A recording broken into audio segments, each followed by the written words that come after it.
Gloria Estefan is a musical icon. However, with her decades of success, the starlet has also had her own overwhelming share of turmoil. Here is the tragic real-life story of Gloria Estefan.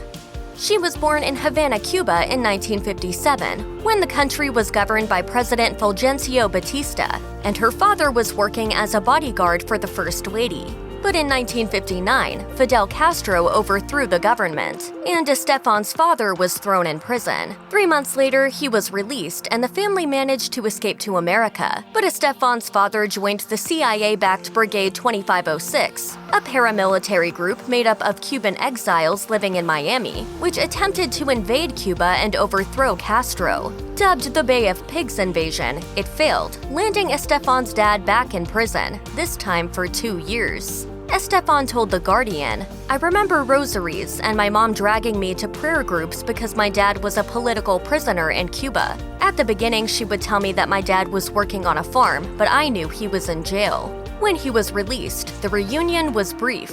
Estefan's father joined the U.S. Army and was sent to Vietnam, where he was exposed to the chemical weapon Agent Orange before he was discharged. He developed muscular sclerosis, and his health quickly declined. Despite barely knowing him, Estefan became her father's primary caregiver when she was just 12. She told The Late Show, "My dad brought us here to be raised in freedom, and he fought for freedom."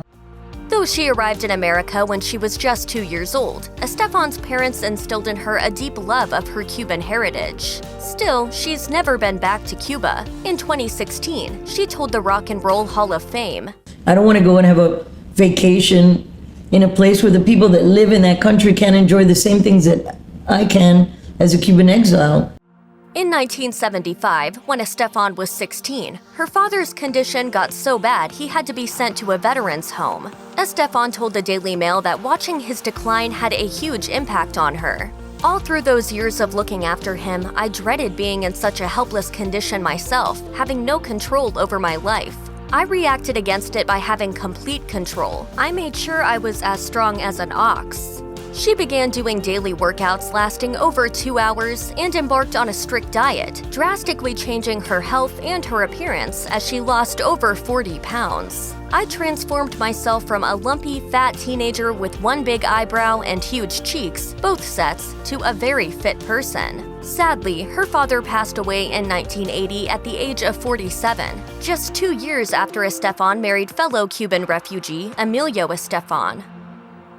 In the mid-1980s, Gloria Estefan became one of America's biggest musical stars. But both her career and her life nearly ended suddenly on March 20, 1990, when her tour bus was rear-ended by a tractor trailer. Estefan's husband only suffered minor cuts and bruises, while their young son broke his collarbone. But Estefan, who had been asleep at the time, was flung violently off her seat. The impact left her with a broken back and damage to her spinal cord. Dr. Harry Schmaltz told Reels in 2018, "Another half an inch, she could have been, permanently paralyzed." In addition to physical pain, Estefan suffered emotional turmoil as the incident hit close to home, even causing her to disappear for some time after her injury. In 2013, she told Oprah that she had always been afraid of becoming paralyzed like her father and becoming a burden to her family. My dad was in a wheelchair. I had lived that experience, so I was very clear that I was going to do everything in my power not to be in a wheelchair.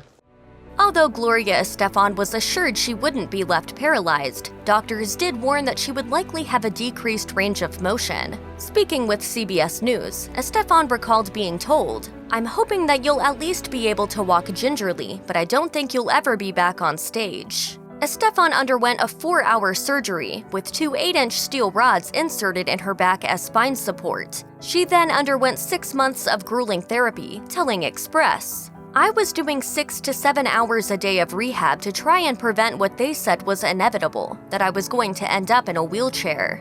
Instead of a wheelchair, Estefan willed herself back onto the stage. Less than a year after her accident, Estefan performed at the American Music Awards in a truly emotional comeback. As she told CBS News, "It's like if I climbed Mount Everest and won the Pulitzer Prize." But the problems weren't over. Besides the physical scars, she also faced emotional scars. She and her husband tried to have another baby, but doctors told her that as a result of the accident, she probably wouldn't be able to have more children. Finally, Estefan chose to undergo exploratory surgery in the hope that doctors could determine the issue. Luckily, they did. The impact of the crash had caused one of her fallopian tubes to shift. They were able to correct it surgically, and in 1994, Estefan gave birth to a daughter named Emily, who has since gone on to become a popular musician in her own right. In September 1995, Gloria Estefan experienced tragedy yet again. She and her husband were sailing on their 33-foot motorboat in the waters off Miami Beach when two people on a jet ski crashed right into them. Estefan immediately called 911 while her husband Emilio jumped in the water to help. But it was too late. The jet ski pilot, 29-year-old Howard University law student Howard Clark, had been killed almost instantly by the boat's propellers. Florida Marine Patrol spokesman Captain Mike Lampier added, "Mrs. Estefan tonight is very, very upset, and she's doing the best she can to handle a terribly serious situation." Luckily, Clark's passengers survived, providing one note of grace on an otherwise tragic day. Check out one of our newest videos right here. Plus, even more Nicki Swift videos about your favorite stuff are coming soon. Subscribe to our YouTube channel and hit the bell so you don't miss a single one.